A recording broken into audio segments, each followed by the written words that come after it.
News 10 is sponsored by First Financial Bank, always close to home.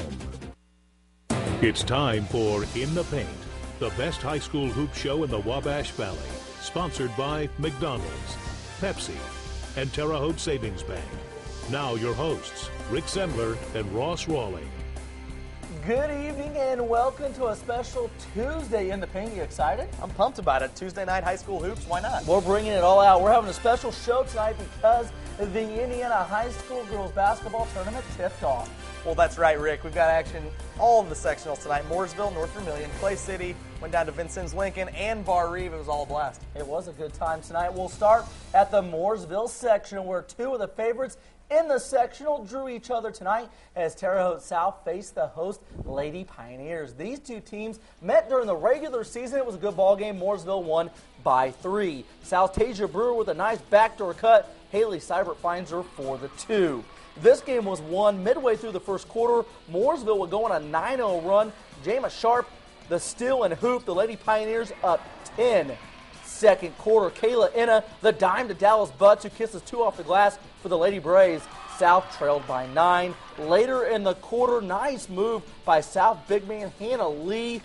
She splits the double team and scores. South, though, they never recover from the first quarter run Mooresville made tonight. The Lady Pioneers win 57-44, ending the Lady Braves season for a 3rd year in a row. Game 1 tonight at the Mooresville sectional had Northview versus Plainfield. The Lady Quakers' pressure was too much for the Lady Knights. Plainfield Junior and future ISU Sycamore, Casey Johnson gets the board, bucket, and foul. Johnson can play. Can't wait to see her and Sycamore blue. I'm sure Coach Warren can't either. Julie Henson drills the baseline jumper for Plainfield. Plainfield has no trouble tonight with Northview winning 59-13. Ross. Well, Rick, the number 1 ranked, 2-time defending Class A state runner-up Vincennes Reveille Lady Patriots were in action tonight. Hate to put pressure on these young players, but honestly, anything less than a return trip to the state finals would be shocking for this group. Reveille faced Lagodi in the second game at the Bar Reeve sectional. Check out this Lady Patriot defense. Cassandra Brocksmith on the steal. She takes it coast to coast herself, uses all of the rim to rattle home the layup.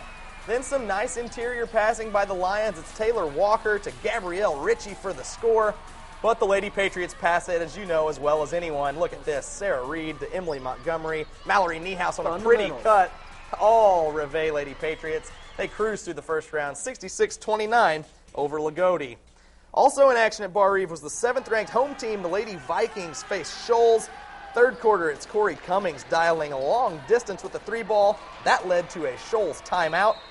But the Jug Rocks would hang tough. This is Michaela Brockman getting busy inside. She picks up the deuce and the damage. That got the lead to single digits in the third quarter, but Vikings point guard Lindsey Graber going the distance herself on the fast break. Sweet move to the cup, and she's fouled. Bar Reeve wouldn't look back. They advance with a 60-44 win. At the Class 3A Vincennes Lincoln sectional, the Lady Alices face Jasper. Rowdy fans there. The Lady Wildcats really wearing down the Lady Alices. Late in the first quarter, they get it inside to Megan Sternberg. She puts it in for Jasper, but Vincennes sticks with the play. With time winding down in the half, they get the rock in the hands of Megan Eck. Eck throws up a wild one off glass. Look at that. She gets it to go. The Alices went into the locker room down 9, but they couldn't carry the momentum into the second half. They lose to Jasper 57-39. Game 1 at the Vincennes Lincoln sectional had Washington versus Pike Central.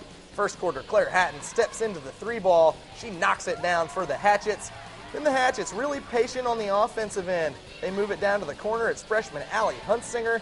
She can't get the jumper to go, but Olivia Loniger doing work on the offensive boards. She gets the stick back to go, and the Lady Hatchets win a low-scoring affair tonight, 33-30, the final. Well, still to come, we're going to check in on North Vermilion and the Clay City sectional. Plus, we have boys high school hoops action from Sullivan and a great game over at KZ Westfield as the Warriors hosted Marshall. What a ball game that was. We'll have it all for you coming up. Welcome back to In the Paint. Last season, Turkey Run won their first regional title in school history and advanced all the way to semi-state. This year, the Lady Warriors are looking to make it one step further. The Class A second-ranked Lady Warriors with a tough section opener at North Vermilion against the host Lady Falcons. Shelby Davies cleaning up inside. The Turkey Run senior scores on the putback. Nice drive here by North Vermilion sophomore Kylie Carr. She goes right through the defense for the hoop. Turkey run, though. They have so many weapons. Jordan Hunt, 3-ball, corner pocket. It's good. Hunt had a team-high 13 points. Turkey run wins big time, 55-29. Game 2 at the North Vermilion sectional at Riverton Park in Covington meeting. RP Sheldon Falls scores off the rebound for the Lady Panthers. If you haven't seen RP Sarah Dickey, you really should. She is one of the top female high school athletes in the area in any sport. She's incredible. Just a sophomore, 2 of her 19 there. Riverton Park crushes Covington 52-23. At the Clay City sectional, Shakamak WRV played game 1. Nice one-handed finish by Kelsey Pilot. Shakamak's Jay Gamble shows off her shooting touch.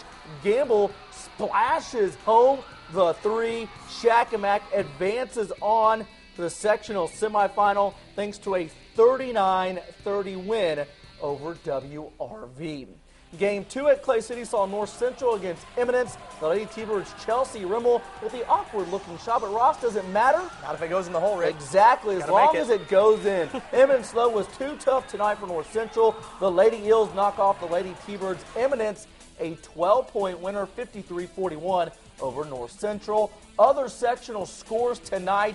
Edgewood beat Brown County 60-53 in Class 3A, and in Class 2A, a wild ball game at the North Knox sectional. The host Lady Warriors rally to win in the fourth quarter, 46-37. Ross. Well, congrats to all the girls winners tonight. In boys high school basketball, a big week for Sullivan.